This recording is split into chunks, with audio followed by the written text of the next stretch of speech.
Network marketing is a type of business opportunity that's popular with people looking for maybe some part-time work. Here to tell us the truth and the myths about network marketing is Michaela Schell. Welcome to the show. Thank you for having me. Great to have you here. I think network marketing is an awesome business model. So tell us, what are some of the biggest myths out there about the business?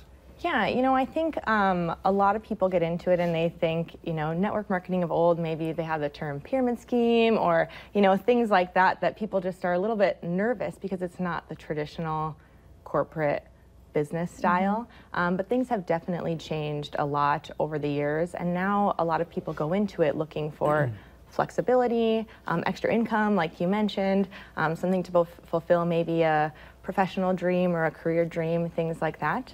And now it works really closely with social media and social commerce. We all shop online nowadays. We all get all of our information from Facebook and Twitter and things like that. So it really fits in hand with those type of things instead of the door-to-door type of thing that was before, or the mass recruiting, those kind of things that was before. So for people out there who have seen, their friends becoming part of these different groups, I know one of the things that people say is, oh, they're part of that cult now. They kind of use that term when people join different companies. How do you feel about that? I think, a lot of people just need to learn more about it before they judge. Yeah, I think that's the biggest thing. I always encourage people, if you're seeing that, or you're probably being asked on social media by somebody to come join it with you, I always say have an open mind and have an actual conversation with somebody, a face-to-face or an over the phone, so you can talk back and forth and see what it really is like. And I think where they see that cult-like thing coming out is once you get in with a company, if it's a really good company, you really form a really good community. I mean, these are now not just your coworkers, but they become your friends. So you are doing more things with them, you're engaged, you're energized, you're really excited about what you're doing. So you're sharing that on social media, right? So it really becomes this really great community that people are a part of. So they get really excited about it, which is a great thing. Talk a little bit about communicating with friends and family about it, because I think that, I think it had a bad rap back in the day because you felt like some people were trying to sneak you into a meeting, or something like, hey, look. And so I think if you're just straight up with people about it, it's like give them a yes or no and go from there, right? Yeah, and I think that's what people should really look for when they're looking at a company. They're talking with that representative or that consultant, making sure that that consultant or rep has your best interest at heart, right?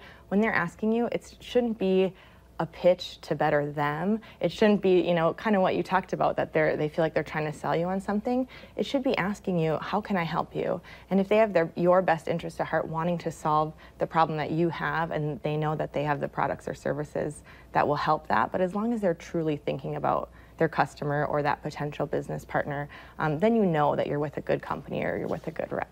For people watching and they're like, okay, I would love some extra income, talk about the reality of, how much you might actually make or how much work it really does take to kind of start doing one of those online businesses. Yeah, and that's why it's really appealing to some people, because you see the big, oh, I'm making millions of dollars, working an hour. Yeah, exactly. But in reality, it's like any other job, right? The more work and effort you put into it, the more you're going to get out of it. The nice thing about network marketing, for every person, that can be different. So some people maybe just have an hour or two a week, and you should, again, if you're talking to a representative about it, make sure that they set your expectations up, right? So if you have just a couple hours a week, you're probably not going to make $1 million, that kind of thing. Shoot. Right? But if you do have more time, I work my business about 10 to 15 hours a week, right? But the nice thing about network marketing, it's residual income, so the work that you put in now can continue to keep paying you. So that's how people do earn really nice incomes down the road. But again, I always like to say, if you treat it like a hobby, it's going to pay you like a hobby. But if you run it like a business, it's going to pay you like any other business. Wow. Good stuff. Thanks for being here. You're welcome. Thanks so much for having me. All right, stay with us. We're going to wrap it up right after this short break.